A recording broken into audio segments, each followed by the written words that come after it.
Welcome to War and Pandemic. It's Monday, the 22nd of June, the year of our Lord, 2020. Greg Manns, Jack Maxey, Raheem Kassan, we're here. Big show today. Got a lot going on.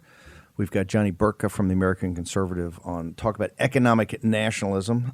Fred Fleitz, the former Deputy National Security Advisor under John Bolton, is going to join us to talk about the John Bolton controversy, the book, all of that. But we're going to get into the details of the book and really talk about the policy that President Trump, the America First policy versus what John Bolton was pushing. Fred Fleitz will do that. We get information warfare. We've got the economy. So much going on. Things are heating up. And where did the month of June go? I can't believe it's the 22nd of June already. We're live from the nation's capital. Okay, we're going to get Steve Cortez is going to join us momentarily from Chicago. We're trying to get him to Skype in. If we can, we're going to get Steve to call in. But I want to go first, Jack Maxey, until we get Steve on here. The reason we wanted to start in Chicago today and start with Steve Cortez, it's just absolutely horrific what happened over the weekend. Is this Baghdad? Is this Kabul? Is this a war zone? Well, this is sort of frightening, Steve. We looked at this over the weekend. We actually have a higher casualty rate, significantly higher casualty rate for Americans in Chicago than Afghanistan. I was just looking back. If you go back 2016, 17, 18, 19, and 20, only 2 of those years did we have more casualties in the entire year than we just had this weekend in Chicago. In the entire year. With what? I think we've got 12,000. I think the number's still 12,000 combat troops, and maybe drawn down, let's say 7,500, 8,000 combat troops, but also 40,000 contractors, right? So you got somehow wandering around Afghanistan, 50,000 Americans in the fight, right? And yet your weekend casualty rate coming out of, and I don't want to sit there and whine about the mainstream media. They're not going to cover this, and this is the brutality of this. Do we have Steve Cortez call in right now? Or is he trying to Skype in? Okay, Steve, did we have Steve? Well, Steve, one of the things, while we're waiting for Cortez, one of the things that's so frightening, you saw some of these interviews of these kids in the Chicago Sun-Times that they were doing, 2 of these 14, 13-year-old boys who were shot. And they said they were just hanging out, and then all of a sudden they saw red dots on them so that they knew somebody was targeting them. You mean the laser dots, laser red dots? The kids saw laser dots on their chests. Both of them got shot. And this is like children living in a war zone. Thank you very much, Rahm Emanuel. But let's talk about what were the numbers? What were the raw numbers? 100 was over 100 shot. 102 people shot across the city from Friday evening to Monday morning. 14 of them fatally. 5 of those were children. Hold it, 5 dead, 14 dead, and 5 children. 5 children. 5 of those killed were minors. Is this how? Go ahead, jump in. Well, here. And I just want people to get a greater idea of exactly what we're talking about. This is carnage. This is American carnage, right? There's 2 boys, 15 and 16. I think a 3-year-old boy, a 13-year-old girl. I mean, this is extraordinary. Over the Father's Day weekend. I've got an idea. Never expected it. Here's an idea. Here's a concept I'm going to throw out. Defund the police. Let's defund the police.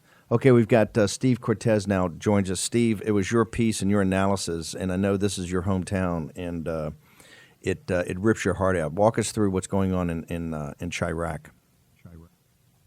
Right. Good morning. Unfortunately, it's not a very good morning for a lot of people in Chicago because it really was a weekend of carnage here. It was not at all a peaceful or calm Father's Day weekend, as you've been mentioning. Over 100 people shot, 5 children, including a 3-year-old boy. Here's what I want to point out, the rest of America, rather than just complain, and we should be shocked and we should complain about what's going on in Chicago. But even more than that, I want to warn the rest of America. And I say this as a Chicagoan, as somebody who loves my city, who has raised a family in this city of Chicago. I want to warn the rest of America. This is the future that leftist agitators, those protesters in the street, this is the future that they want for you. They want to turn all of America into what Chicago is right now. And what I mean by that is a city that has been run by the Democratic Party with basically an iron fist for almost a century. Chicago is the end result of leftist policies. This is now a third world-like city that is bereft of opportunity for wide swaths of the population, particularly those who happen to be minorities. It's a place where violence is normalized. And it's a place, unfortunately, that is just stymied by stifling statism, corruption, regulation, taxation, just the onerous overreach of government. It's really sad. And listen, I don't say this with any pride at all. As a matter of fact, quite the opposite. In my very biased opinion, I think Chicago is the greatest city in the world. But unfortunately, Steve, it has been ruined by liberals and leftist blue policies. Let me ask you, Steve, is how many, do we know of the 102 victims who were shot, the 14 dead and the 5 children dead? How many of those were minorities? Do you have any feel for that at all? You know, I don't know for this weekend. I haven't seen those stats yet, but we know that normally it's about 90%, literally 90% of minorities, the overwhelming majority being young black men. I'll give you a really shocking statistic, and I put this, you mentioned my piece. I encourage the audience, please, to read it at Real Clear Politics. I say America's choice, Chicago or MAGA country. And I put a statistic in there from the University of Illinois, Chicago. Their study finds that young black men in the city of Chicago, aged 20 to 24, 40% of them are neither employed nor in school. That's a shocking statistic, because we know that young men who are not in school, who are not employed, are up to no good. And unfortunately, that has become the norm for, again, large communities in the city of Chicago. I'll give you another really frightening statistic about the bifurcation in our city, because I think a lot of folks might visit Chicago and they say, wait a second, Cortez, Chicago's gorgeous. Of course it is. Our architecture and amenities near the water are spectacular. But like a lot of third world cities, and Chicago is a third world city, the binary nature of the city is really startling. I'll give you a statistic to back that up. Streeterville, which is where the high rises are near Michigan Avenue, near the Magnificent Mile, according to NYU School of Medicine in Streeterville, the average life expectancy is 90 years old. 9 miles away in Englewood on the south side, average life expectancy is 60 years old. It's the widest life expectancy gap in America. You know, and again, I want to warn the rest of America. This is the future that Joe Biden wants for you. This is the future that the protesters want for you. This is where leftist policies end up for the people. And by the way, most harm, of course, the people who can least deal with these circumstances. For example, Chicago has been losing population. The whole state of Illinois has been losing population for years. But in the city of Chicago, what is really remarkable is that the black population of Chicago has been declining markedly. Black folks are getting out of Chicago as quickly as they can, and for good reason. It's because they live with the consequences, again, of these statist policies. Of this weekend being so horrific, was any of this around defund the police? Have the police backed off? Have the police, because I know you have the very controversial mayor, have the police backed off? Is this any indication of the police force just stepping back and letting people get at it, or was the police fully engaged in trying to keep law and order in minority communities so that working class and middle class African Americans and Hispanics are not essentially gunned down? Right. No, Steve, unfortunately, this is absolutely partly the consequence of what you're talking about. The police in the city, and I have a lot of police friends, a lot of sources in the police department, they have pulled back. And quite frankly, I can't blame them, Steve, because, look, the reality is they know right now if they try to be proactive, if they try to preempt crimes and engage in the community, right now the situation is so tense in Chicago and in many big cities in America that they are in a lose-lose situation. So they are being reactive instead. And that's just the harsh reality here on the ground. They also know that our mayor, Lori Lightfoot, I call her Lord Lightfoot because she thinks she's an aristocratic overruler of the city of Chicago.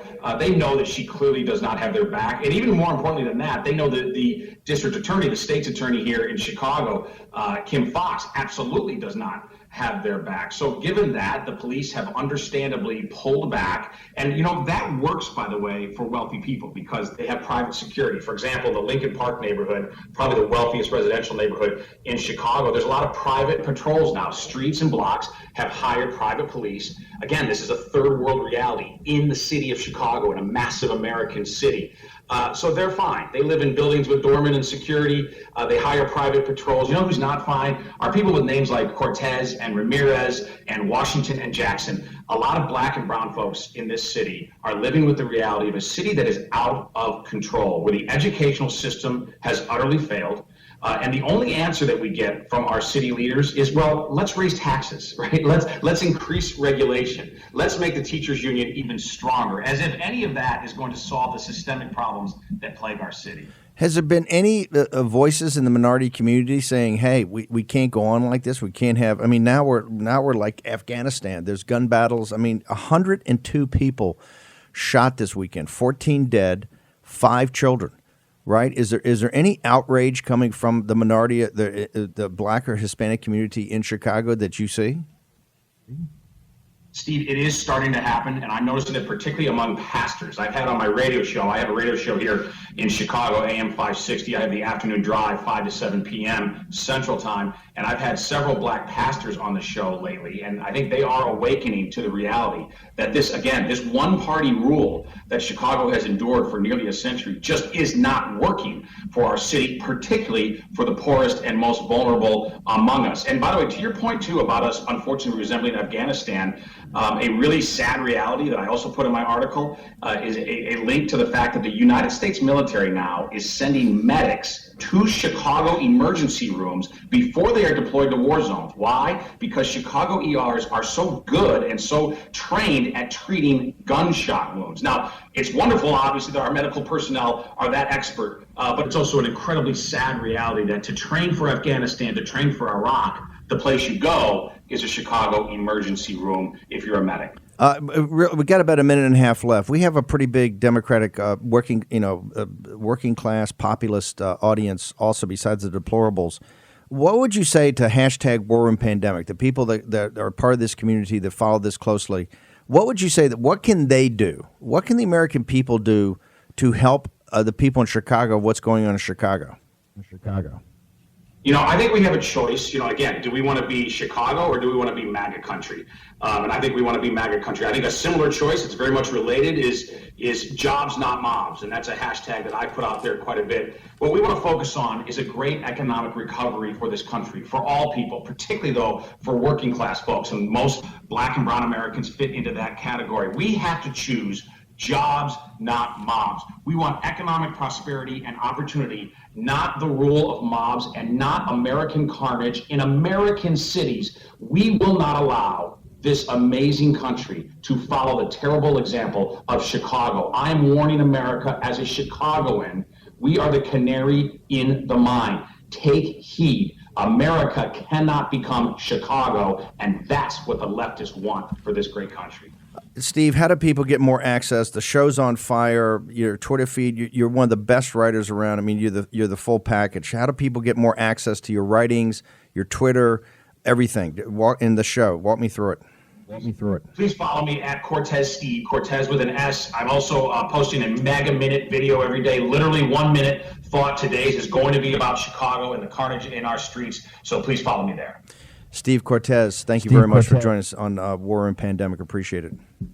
That's a pandemic of violence. I just want to note when Steve Cortez on Sunday morning, before I think right after he went to church, contacted me to talk about this. There were 60 shot. There's 42 from essentially 11 o'clock in the morning to midnight last night or this morning. Another 42. And I think at the time there were only I think there were 2 children dead, so 3 more killed. 102 people. I mean, that is. If we had that in Afghanistan today, every paper would be leading about how the war had blown up in Afghanistan. Mm-hmm. Right, this war was hot. If you had that on the Indian border with China, with the 2 armies, okay, that's a border war. That's a border war. Okay, we're going to come back. We got Johnny Burka next to talk about how you solve this. How do you solve the 20 to 24-year-old men that need jobs? In a second. War Room Pandemic with Stephen K. Bannon. The epidemic is a demon, and we cannot let this demon hide. War Room Pandemic. Here's your host, Stephen K. Bannon. On the John Fredericks Radio Network, FM 99.1, 103.9 in Chicago. Hope everybody in Chicago is listening.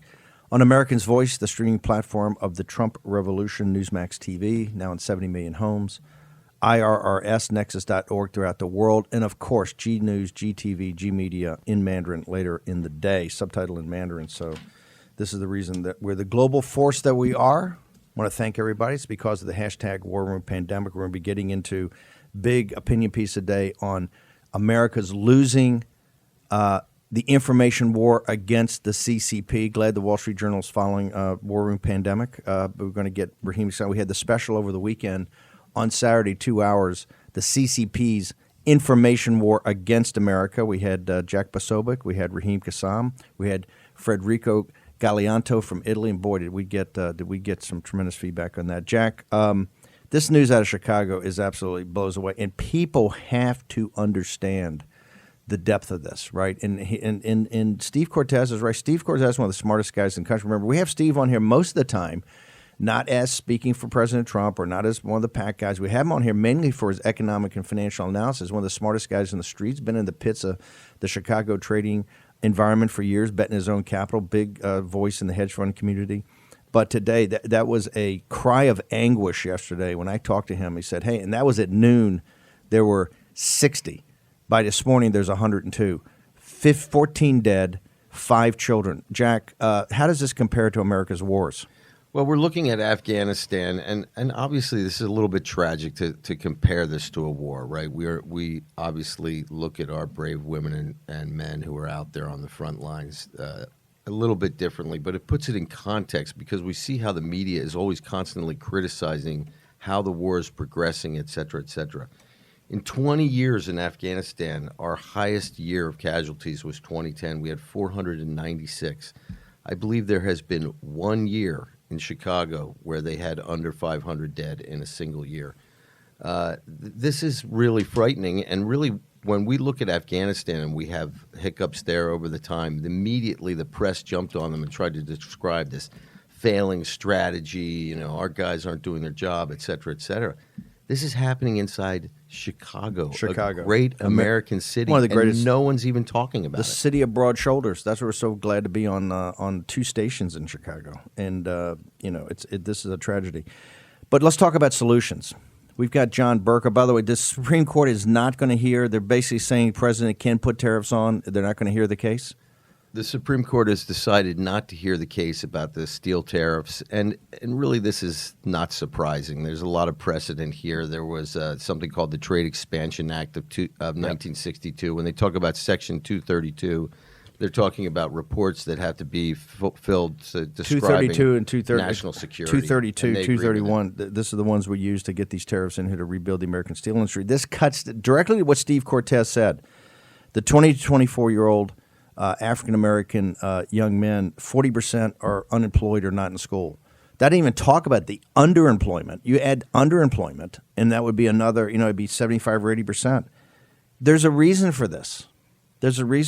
And that is the economic nationalism of high-value added manufacturing jobs have left the country to China, shipped over there by Wall Street. And I want to bring in now, talking about solutions, John Burka, the executive director over at the American Conservative, and really wrote an incredibly powerful piece about this topic. John, walk us through what your basic thesis is about how you picked the city of Baltimore. I'm very close to that. My mom was from Baltimore.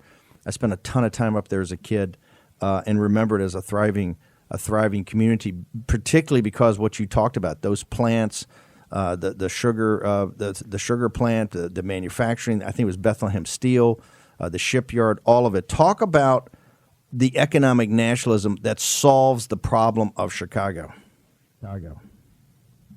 Yeah, thanks so much for having me, Steve. So, if you take a look at America's great inner cities, whether it's Chicago or whether it's Baltimore, in places like Baltimore, you have a life expectancy that's comparable to what you have in Syria and even worse than Yemen, right? You guys were talking about Afghanistan earlier, drawing parallels. So what you've seen is even back 30, 40 years ago when the black community in these places was facing quite a few racial barriers, they simultaneously had very thriving working and middle-class communities because they had high-paying middle-class union jobs with these great American companies. And they really bore the brunt of globalization. When people talk about China shock, most of them think about the white working class that was hit so hard. And we know the story of the opioid epidemic claiming 70,000 American lives per year and growing. But few have really drawn those parallels and take a look at how that also has impacted the black community. So when I was looking forward to Trump's speech in Tulsa, I really think he needs to take the narrative in terms of Black America back from the liberals and paint himself as the champion who is willing to fight against China for jobs that will strengthen the Black community. Now, one thing the president likes to talk about the stock market, but I really think he needs to separate, he needs to stop using the stock market as a barometer for judging the success of his presidency. Only a third of Americans are invested in 401ks or IRAs, and only 40% of Americans can come up with $1,000 if they have an emergency that they need to meet. We need fundamental reform of our economic system in the United States, and that starts with continuing to put heat on the Chinese in the form of tariffs. I'm glad the president, for national security reasons, is still able to do that. As you've said before, economic security is national security. That should be a theme that he continues to hammer home. But we need more than talk. We need to start repatriating companies to the United States. If it's an essential supply, as George Washington himself said in his many speeches, it needs to be made here in the United States. We need to do more than just bring back the jobs of the past. We also need to be able to compete with China strategically for the jobs of the future. And that's going to take government investment and research and development. And it's going to take a whole comprehensive strategy to make us competitive with China. And that will redound to the benefit of the inner city community, and particularly the Black community in America. The reason I thought your piece was so brilliant is that, and I want to get to in a second about if you were in the Oval today, the specific things, 2 or 3 things you would tell President Trump. But here's what was so impressive. American conservative, and we're a coalition. You've got the free market guys. You've got the Austrian economic guys. But what was so powerful is you talked about this fourth industrial revolution, the fourth industrial manufacturing revolution that's coming back, and we've got to be at the lead of that. We have to be at the tip of the spear. We have the research universities. We have the weapons lab. We have the greatest R&D in the world. China's stolen that $600 billion a year. Remember, $3 trillion of intellectual property has gone over, and that's all by PLA and CCP, right? That's just not Chinese companies. That is all a state sponsor to get the intellectual property over. But the question would be, if you're on this economic nationalism, right, I'm so glad that the American conservative at least has voices over there, and we should have a debate, right?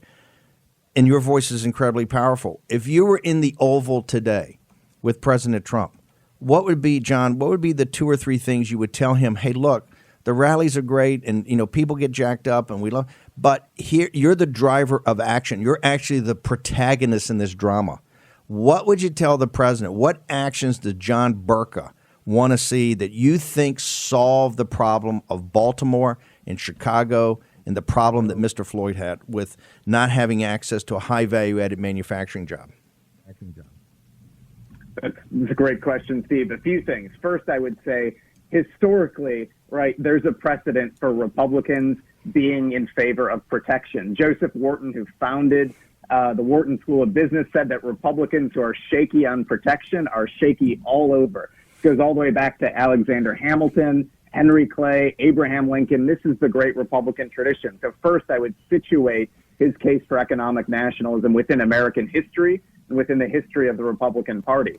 Second, I would have him make the case to the American people. It's a two-pronged case. It's on trade and it's on immigration. On the immigration issue, if you tighten labor markets, you raise wages for inner city people so that they're not having to compete for jobs with an influx in terms of mass immigration. And then in terms of the trade front, I would continue to keep the tariffs in place, but I would also work with Peter Navarro and some of the other great economic nationalists in the administration to map out a comprehensive strategy to counter China's 2025 plan.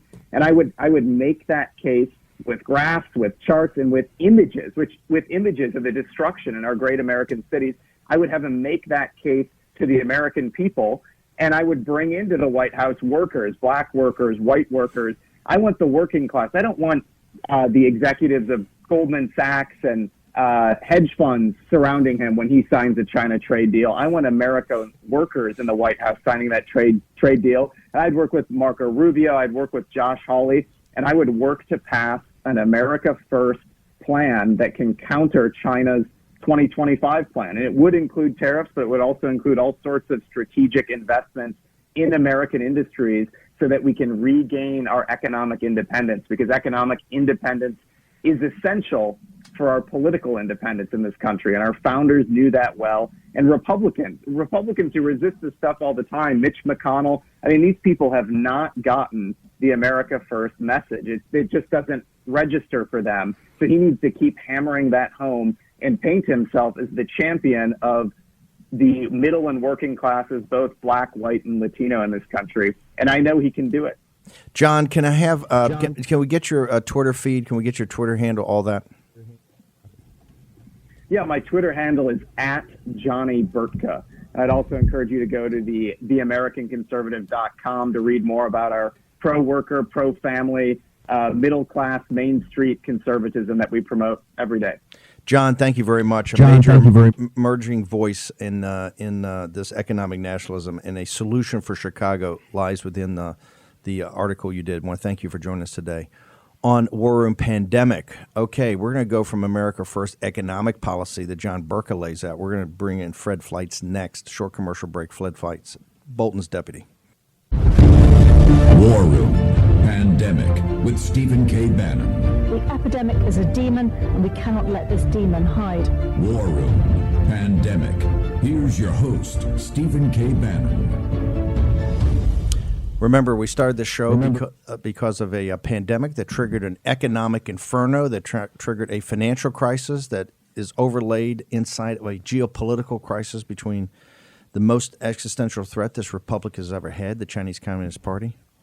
And we talk about the politics of it all often. So we had today, there's a method to our madness, as you know. We don't chase the news of the day. What we try to do is have a show here for a couple hours every day, 6 days a week, that lets you see, as Wellington said, on the other side of the hill. It's the reason this show is watched every day by all the major trading desks, both in the city of London and Wall Street, by all the news producers out there, and also by the deplorables and a good hunk of economic nationalists in the Democratic Party. And because we're subtitled in Mandarin later in the day, yes, the intelligence apparatus of the Chinese Communist Party, plus as we blow through the firewall, the Chinese people who are yearning for freedom. Today we started with American carnage in Chicago, in the streets of Chicago. 102 of your fellow citizens gunned down over the weekend, 14 dead, including 5 children. That was Steve Cortez in his report from Chicago, and then John Burtka, the executive director of the American Conservative, walked through the economic nationalism, the America First economic nationalism that can get us out of this.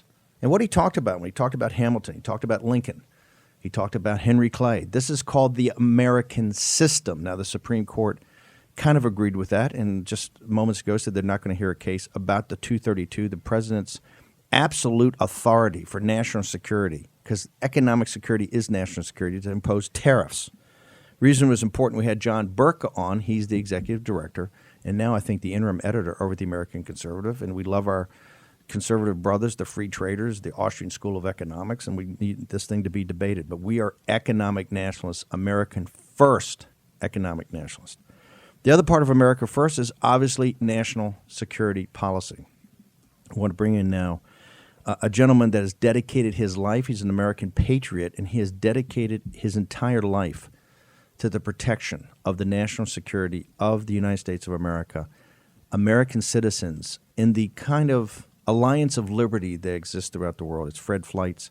He's now president over the Center of Security Policy, the Frank Gaffney operation, who we've had on for many, many years, an integral part of the Committee on the Present Danger China that is bringing up every day how the Chinese are using our capital markets and our technology, the Chinese Communist Party, to suppress, oppress, and destroy their own people, and in doing that, destroy people throughout the world.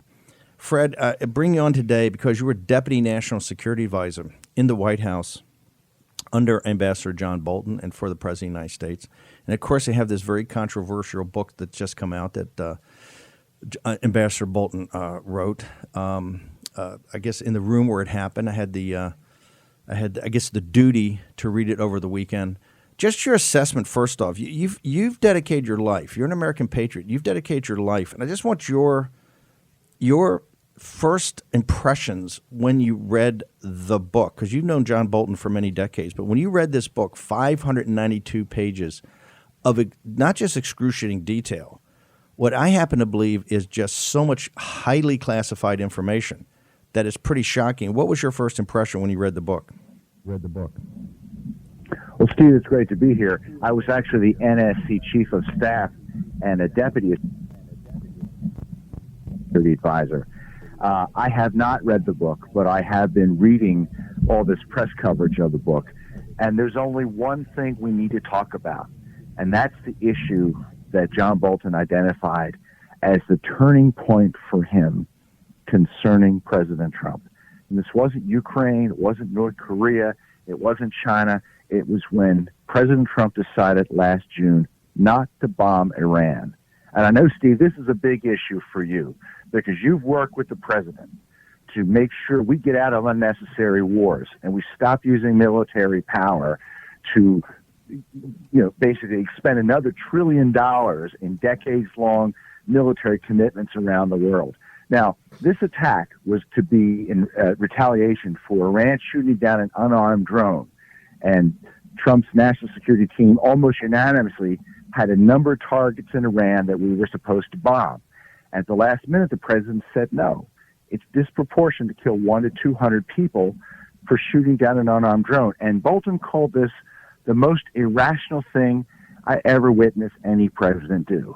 Now, in the book, John says over and over again that this is a president without principle. Everything he does is to get reelected or to promote himself. He does have a principle. It's to keep us out of unnecessary wars. And the fact that my old friend John Bolton, who I've known 30 years, pointed to this as the issue that turned him against the president, to say that this is the most irrational thing he ever did.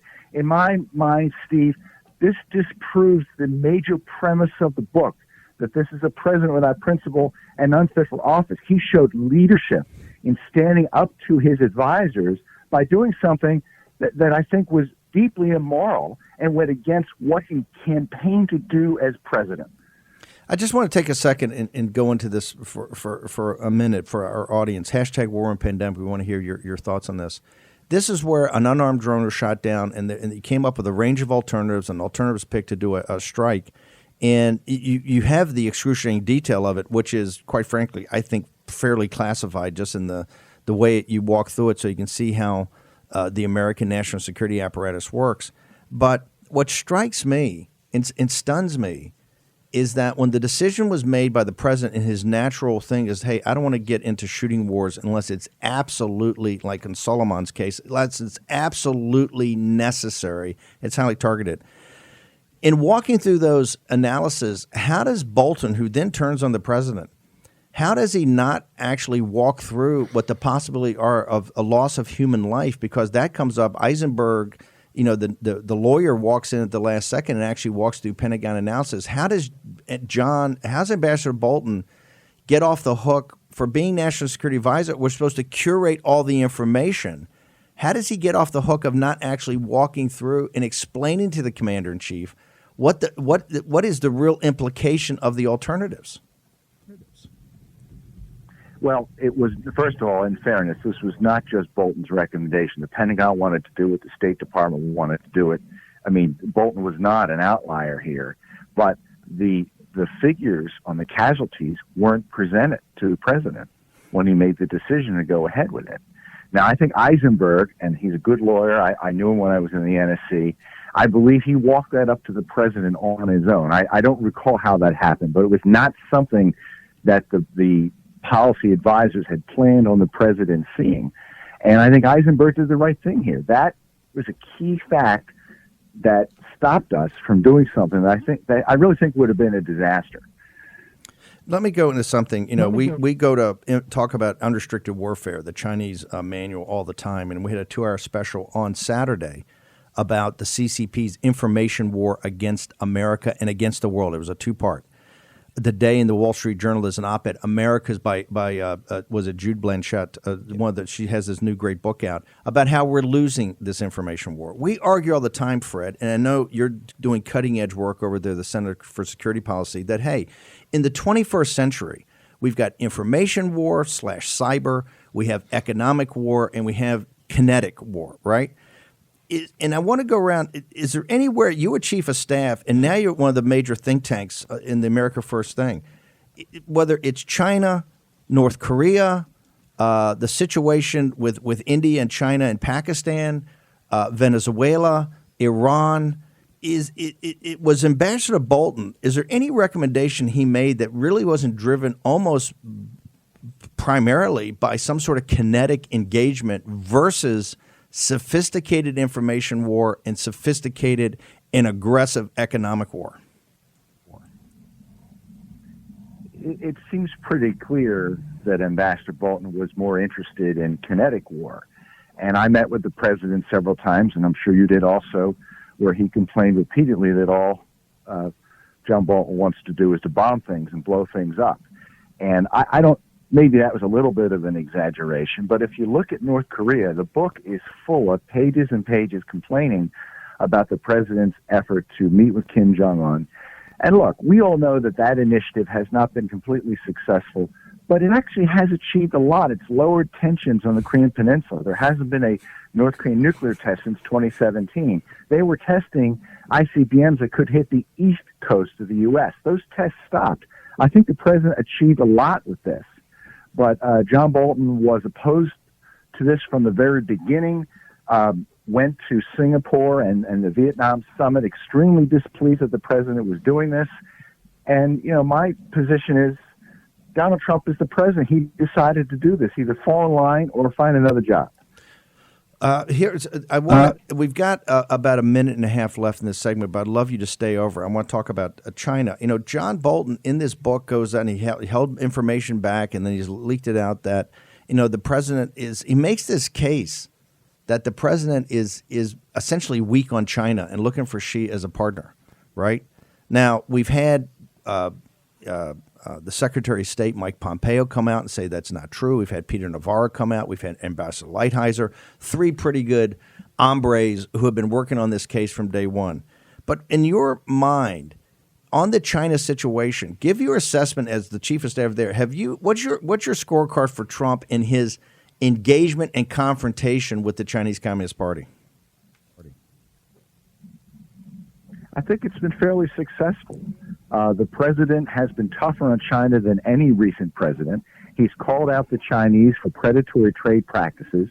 We have a phase one trade deal that was agreed to in January. There's work to do here, but the president has called the Chinese out for stealing intellectual property and for giving unfair advantages to Chinese. Are you still there, Steve? Yeah, I'm right here. I hear you, sir. We must have lost. We must have lost Fred. Steve is still there? Yeah, can you hear us, Fred? Yeah, can you hear us, Fred? Somebody's gone dead. Let's cut it and let's bring it back. It's too important to do. This is the point. If you look around the world, right? If you look around the world of Donald Trump's, America First foreign thing, whether it's in North Korea, we're at least talking, right? We're not shooting. And this is when I left the White House. I gave the interview. You know, all these guys, all these cowboys, they want to go shoot the place up. They don't think that Seoul is, 40 miles south of the DMZ. So when you solve the problem of 5 million or 8 million dead in Seoul, come back to me and start talking about it. You've got to engage these guys, which the president has done. He's also looked at Korea as a vassal state of China. He's put it in the overall, the complex of how you deal with the Chinese Communist Party, right? Which he's been the only president in American history that has stood up since Nixon, brought him into the fold, has stood up to the Chinese Communist Party. So we're going to walk through the rest of the America First and show you, just compare and contrast Ambassador Bolton to the president. We're going to take a short commercial break. We want to hear your voice. Hashtag War Room Pandemic, at War Room Pandemic, at War Room 2020. Go into the YouTube, through our Facebook. We want to hear the live chat. We want to have all your recommendations, observations. Take a short commercial break. Be back in a moment. War Room Pandemic with Stephen K. Bannon. The epidemic is a demon, and we cannot let this demon hide. War Room Pandemic. Here's your host, Stephen K. Bannon. If you don't think you're living in turbulent times, you're not listening to War Room Pandemic. I mean, today, from the chaos inside our country to what's going on throughout the world, it's order versus chaos. Remember, in turbulent times, what's going to get us through here is entrepreneurs. There are going to be more opportunities created in these turbulent times than you can believe. If you're a company that's got revenue from 1 million to 100 million. You want to be on the world leader on the cloud. That would be Oracle. And the software package is NetSuite. NetSuite by Oracle is the software package you need as an entrepreneur. Go to netsuite.com/Bannon, Bannon, to get your special 7 steps you need to be taking now as an entrepreneur. That's NetSuite by Oracle.com/Bannon, Bannon. Go there today. Okay, sorry for we've had some technical problems this morning, but we're going to get all those hopefully worked out. But this is the new modern type of broadcasting. We got Skype and you got phones and you got stuff going on. But America first.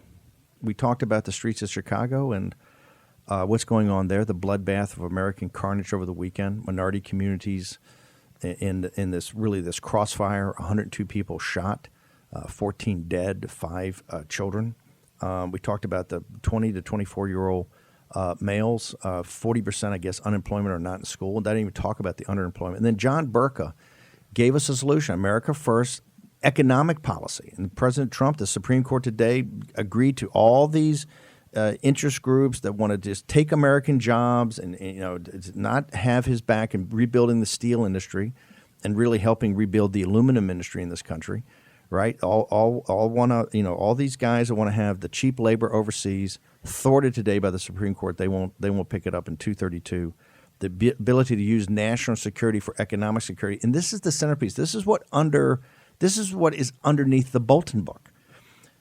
In America First national security policy, it's not America alone, and it's not America engaged. It's really leading what Dave Ramaswamy has said over and over again: the alliance of liberty. The free people throughout the world that are standing as one to confront the Chinese Communist Party and to assist the people in China for their own freedom. And you see this on the Eurasian landmass. One of the things of John Bolton is kind of this retrograde, and I want to leave aside the falsehoods in the book because I think that is by Secretary Pompeo and Navarro and Lighthizer. Other people who are in the room and in these rooms are coming forward to say about the falsehoods in the book and about the classified information in the book. But I have to agree with Peter Navarro and the judge. I believe when you read this book, given the classified information in it, I think John Bolton could end up in prison. I mean, this is highly classified information. Peter Navarro laid it out on Jake Tapper yesterday, which if you haven't seen it, I want to get it up on the site, was a magnificent interview because Jake Tapper is up in his grill at the very beginning.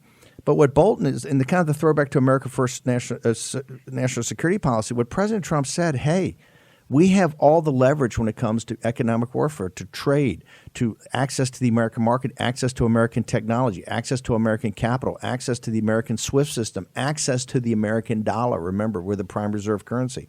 What is the Chinese Communist Party trying to do? They're trying to get off the SWIFT system so they don't have to use the system that's really created by the West to the transfer of money, and they want to get off the dollar as the prime reserve currency. And they've got their allies, and this is why Bob Gates, that fool, and you are a fool, Bob Gates, and this is even before 5 o'clock, when you get more foolish after the sun goes over the yardarm. But before the sun goes over the yardarm, you're a moron. Okay, you sit there again this weekend where China doesn't have any allies, China doesn't have any friend. Note to self, brother, you and the Bush apparatus and all this throwing money into Pakistan, Pakistan is their ally, okay, in the One Belt One Road, and teamed up against India up there on the border. Iran is their ally. They're keeping the mullahs right on the dole. It's their loans to the mullahs, and it's the oil deal they cut with the mullahs. Okay, so they have two prominent allies. Russia looks like it's going to be their third ally. Now, I would actually argue Turkey's in the mix, although Federico Galeotto in Italy disagrees with that. That's okay. Reasonable men can disagree.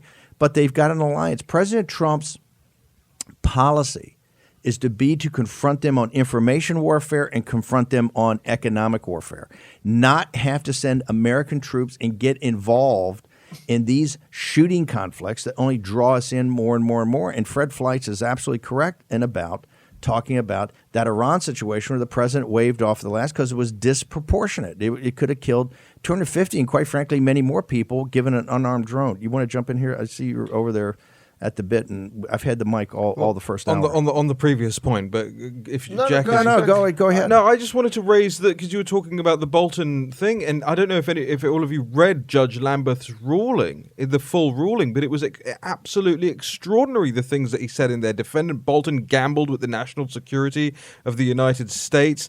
Said that the book was fact-tracked in the fast-tracked for publication. That Bolton was wrong in his approach. He said that he rushed the account of his time behind closed doors and sent the still under review manuscript to the publisher for printing. He said the government was reasonable, and John Bolton's response wasn't reasonable to this. And then the kicker, as far as I'm concerned, in taking it upon himself to publish the book without securing final approval from the national intelligence authorities, Bolton may have indeed caused the country irreparable harm. Irreparable harm. And if you read the book, and look, I know the books, I think all the profits will be disgorged and hopefully given to veterans groups, right? Because Ambassador Bolton, for everything else, should be ashamed of himself for doing this. Okay, we talk about turbulent times all the time here. In turbulent times, when you think about your savings and you think about how you're going to go forward, the one thing you have to do now in this day and time is to look at diversification. And what does diversification mean? You got to keep precious metals, or you got to put precious metals on the agenda. You're going to have to address it. Birch Gold is a new sponsor. Birch Gold Group is a sponsor. They've got this ability to actually take your IRA and for tax-free get in so you've got at least a piece of your savings, a piece of your retirement in precious metals. Now remember, in times the stock market's high, but this turbulent time, you never know where it's going to end up. So go to birchgold.com/Bannon, Bannon. It's a 25-page report. They're not pushing anything on you. Want to make sure you're informed. One of the things you try to do on the show is make sure you have a broad range of information, whether it's about a pandemic, what's about America First national security policy, what's about capital markets, etc. Today is the day that you need to start to think about precious metals in that portfolio. Okay, we're now going to have our second hour. Have the group. We had some people to be interviewed, but I think we need a group discussion, a partners discussion here in the War Room. We want to bring in hashtag war and pandemic. We want to bring the voices on YouTube. It's a lot going on today. It's been a big weekend. This week is going to be another incredible week. I think Berman's going to testify in front of the House. We got John Bolton, all of it. America First national security policy, America First economic policy, next on War Room Pandemic.